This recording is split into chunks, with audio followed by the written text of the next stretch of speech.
Hey friends, you're listening to the If Only I Were Wiser podcast with Reyna Wilson, where wisdom and real life stories inspire and equip women to make the best choices for themselves and their families. In a world where it's easy to always feel like you're falling short, whether your health journey looks different than others or you're juggling a million things, this space is for you. This show is so much more than just wellness information. We're not here to add to the noise. Instead, we're here to equip you with wisdom in the areas you wish you were wiser, so you can find hope and joy as you navigate your unique healing journey. So grab a cup of coffee or turn up the volume over the sound of dishes and kiddos. Let's talk about what it really looks like to care for yourself and for the ones you love with grace, intention, and faith.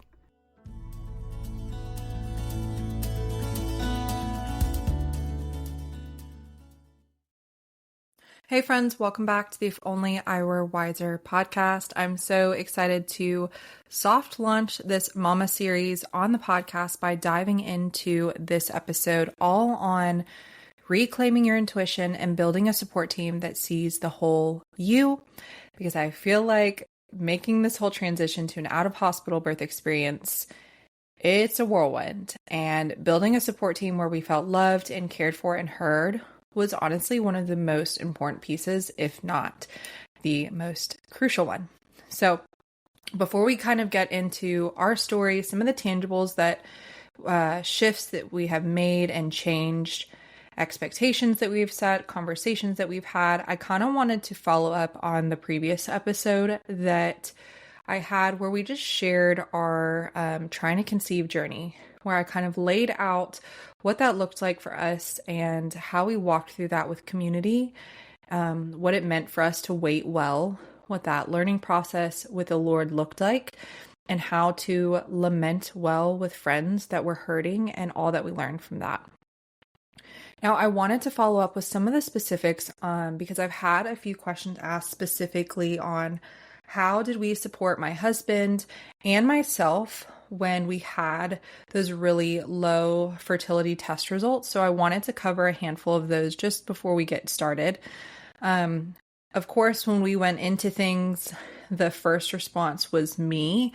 I think many women internalize that in the fertility trying to conceive process. So it must be a me thing, which I think there were some components that I was not functioning optimally.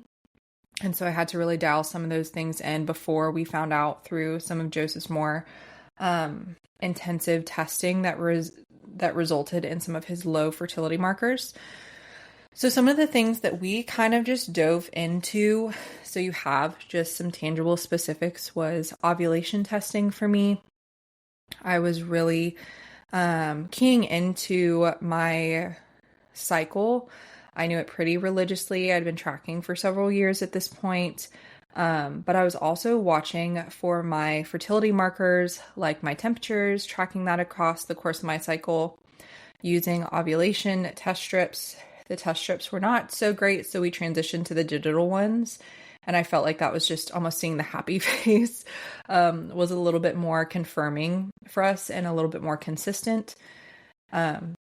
I was watching cervical mucus. I was making sure I was eating optimally to support my cycle and fertility. One of those things that I added in was the Weston A. Price raw carrot salad. If you're not familiar with that, it truly made all the difference for me, even when we were not trying to conceive. It's one of the first things that I recommend to women that are struggling with painful periods, estrogen dominance, some of those basic hormone disruptive symptoms, because raw carrot salad really is just really incredible by helping bind to excess estrogen in the body.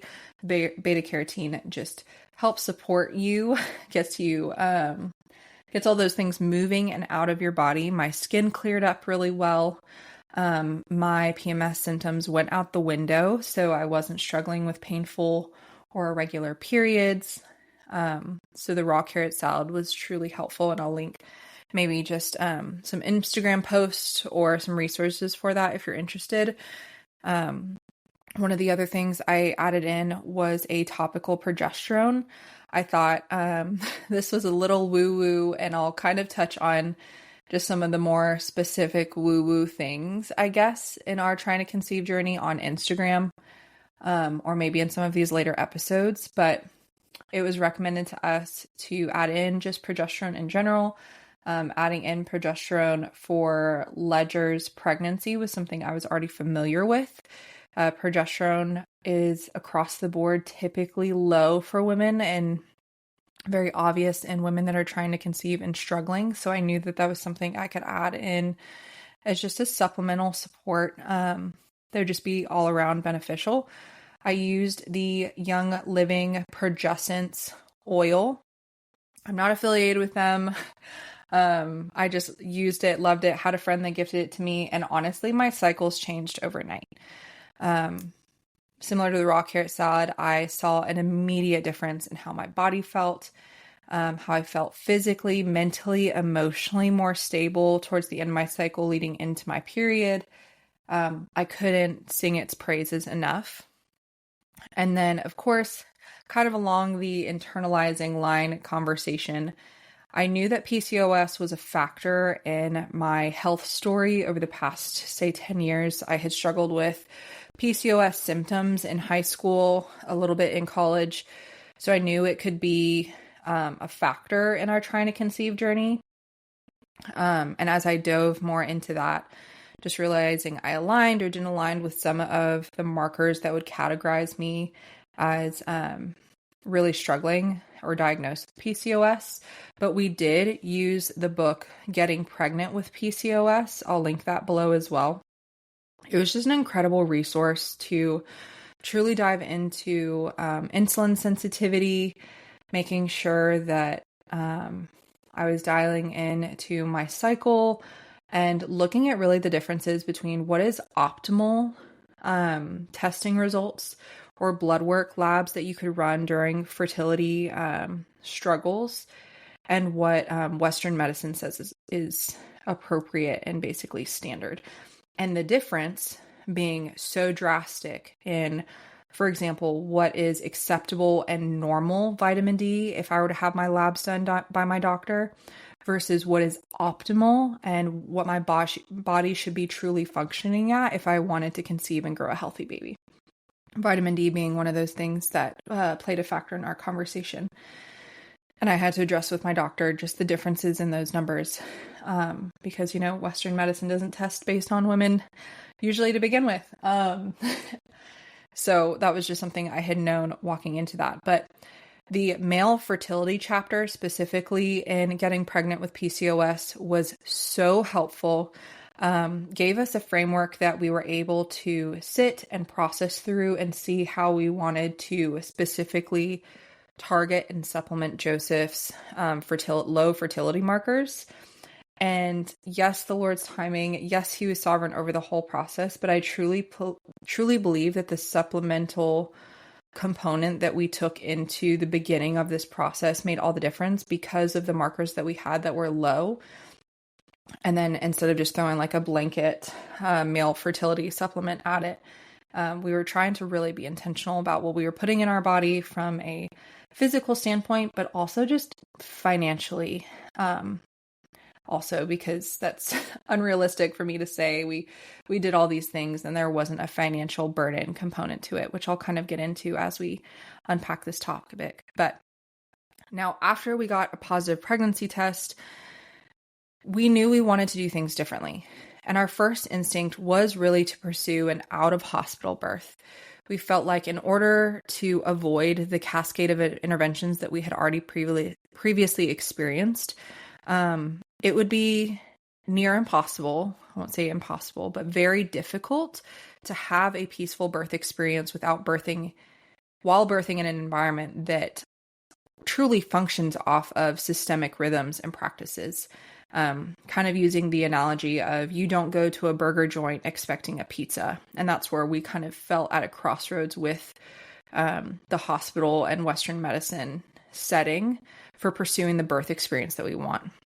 We also learned that while we wanted to ideally pursue a home birth, the state legislature for where we are stationed right now does not support home birth VBAC mamas, which was incredibly disorienting and discouraging to learn about. We had interviewed or looked into a local midwife that serves our duty station and the surrounding area. And we found out that simply because I had a previous C-section, she could lose her license by accepting me as a VBAC patient in our state, which, could unpack and open a whole other bag of worms in terms of birth legislature and licensure. So we just started to looking into other options, and this led to more clarifying conversations about what we both wanted in our marriage leading up to birth and where our heart was for Joseph and I at the time, coming from a place where we feel like we originally didn't get the birth outcome that we wanted. Now being able to look at that experience with a little less judgment and like pointing fingers at, hospital staff or whatever circumstances. And I would say that just came from us unraveling and learning what radical responsibility was. But we both had very open conversations about what we needed moving forward to feel safe. Joseph wanting some level of licensure on our care team was really important for him. While I may not have agreed or have felt that way, we came to just like mutually agreeing and supportive what would be best for both of us to feel peaceful and confident going into this experience. And it sounds kind of trivial, but for me, it was having access to the comforts that we didn't have last time. For example, like a birthing tub or shower. I was really envisioning a water birth for this birth experience. So it was just really important to me to have some of those comfort measures going through the stages of labor and knowing the intensity that I could be met with there. When heat was truly healing during my labor with Ledger, but we weren't even allowed to get in the shower. So between Joseph and my doula running this hand-sized heating pad to and fro at the microwave at the hospital, I just knew I wanted a birthing tub or shower.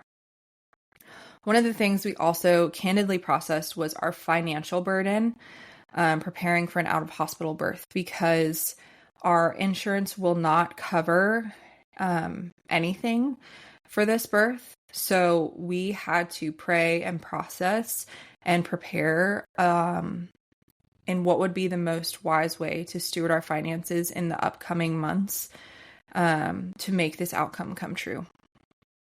Now, when it came to looking for our ideal birth environment, like I said, some of those things we had already discussed as far as what we both felt like we needed going into it. We knew that we would stay connected with a local OB/women's center to establish care. So I have been seeing like a Western medicine clinic throughout my pregnancy. However, we've taken this experience with a lot more of a hands-off approach. We went in already knowing that the birth team that was seeing us throughout our pregnancy was not going to be who we birthed with.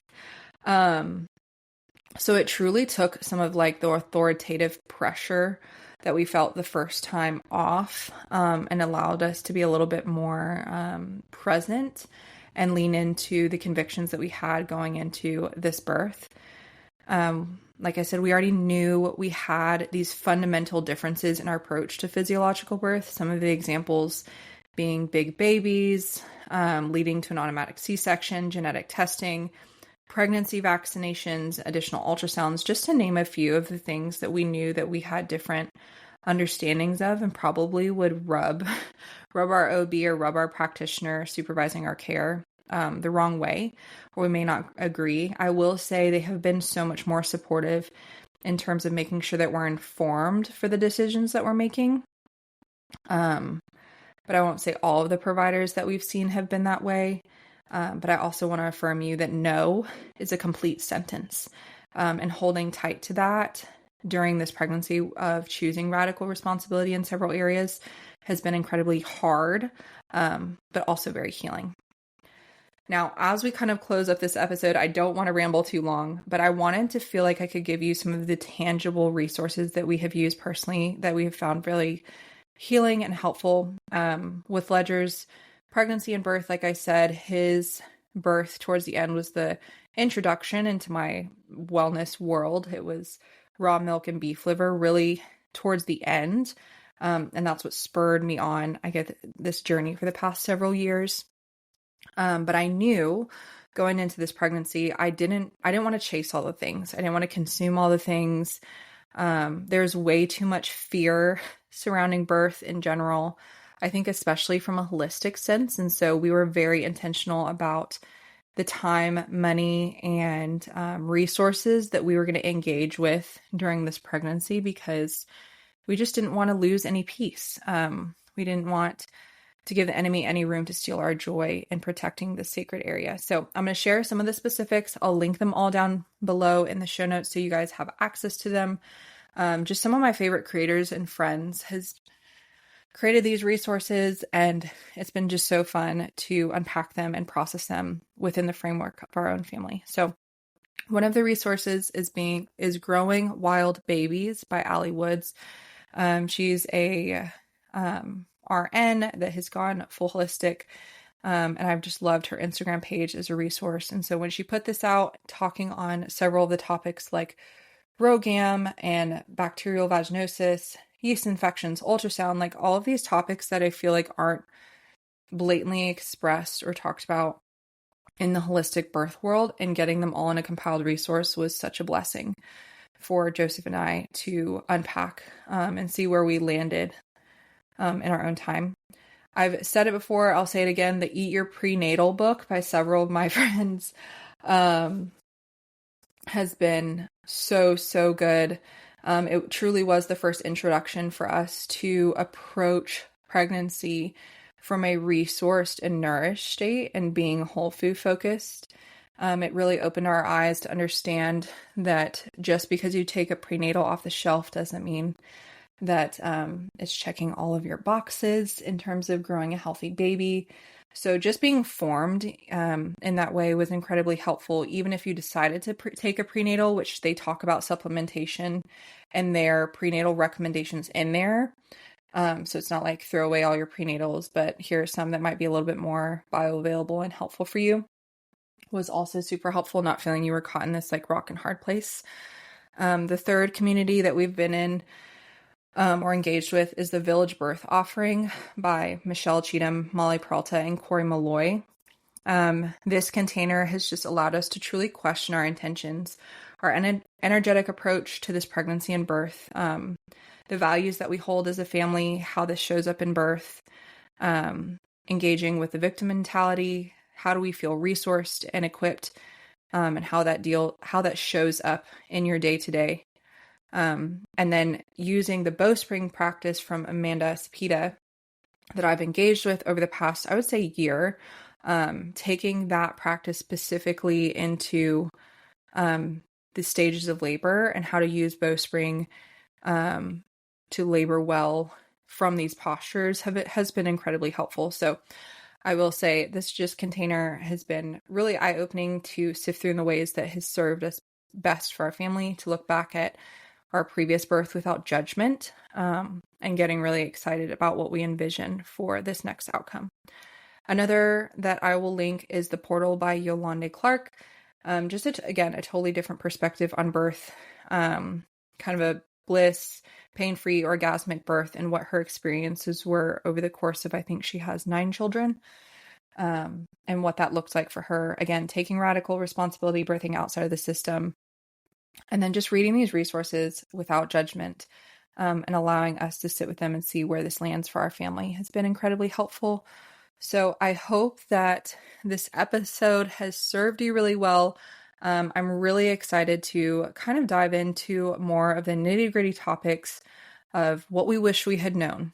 You know, like we spent so much time talking about our gender reveal and our nursery theme, but coming up, we'll be talking about, hey, like we need to talk about what nighttime roles will look like. And do we want family present? What will that look like? What does birth support look like? Or, hey, did you know that I experienced postpartum depression and anxiety, and this could have been addressed with whole food focused nourishment and making sure I was on top of my B vitamins.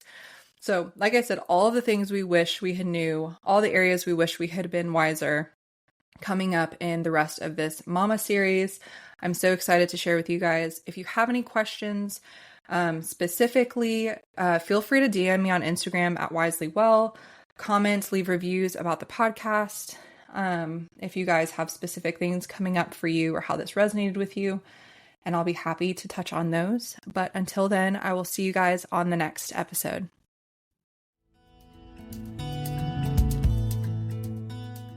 Thank you so much for listening, friend. If today's episode resonated with you, be sure to subscribe and leave a review. It helps our community grow, and I'd be so grateful for your support. Looking for a break from the hurried health lifestyle? Check out my Return to Rest ebook for simple healing habits. And if you're craving a more intentional community, join Restore, the healing collective for the weary woman, a space where we dive into rest with a lens of faith and regular accountability. For more wellness inspiration, follow along at Instagram at wiselywell or visit livingwiselywell.com for everything from podcast episodes to budget-friendly tips. Thanks again for being part of this community, and I'll see you in the next episode.